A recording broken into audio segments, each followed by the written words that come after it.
Revenue సేవలు పారదర్శకంగా వేగవంతంగా ప్రజలకు అందేలా చర్యలు తీసుకోవాలని జిల్లా కలెక్టర్ బి చంద్రశేఖర్ రెవెన్యూ అధికారులను ఆదేశించారు. ప్రజలకు ఇబ్బందులు కలగకుండా నిర్ణీత గడువులో సమస్యలు పరిష్కరించాలని అధికారులను ఆదేశించారు. శుక్రవారం ఆయన నాగార్జునసాగర్ నియోజకవర్గం తిరుమలగిరి సాగర్ మండల తహసీల్దార్ కార్యాలయాన్ని ఆకస్మికంగా తనిఖీ చేశారు.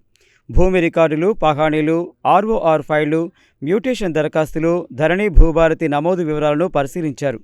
తనిఖీ సందర్భంగా పెండింగ్లో ఉన్న దరఖాస్తులపై ప్రత్యేక దృష్టి సారించాలని చెప్పారు. రికార్డుల నిర్వహణ పద్ధతిపై సూచనలు చేస్తూ డిజిటల్ నమోదులను సకాలంలో అప్డేట్ చేయాలని చెప్పారు. రెవెన్యూ సేవలు పారదర్శకంగా వేగవంతంగా అందేలా చర్యలు తీసుకోవాలని చెప్పారు. ప్రజావాణి ఫిర్యాదుల పరిష్కార స్థితిని కలెక్టర్ వివరించారు. ప్రజలు కార్యాలయానికి వచ్చినప్పుడు సమయానికి సేవలు అందేలా సిబ్బంది బాధ్యతాయుతంగా వ్యవహరించాలని కలెక్టర్ స్పష్టం చేశారు. రెవెన్యూ అదనపు collector J Srinivas, Miryalaguda sub collector Narayana Amit ఉన్నారు.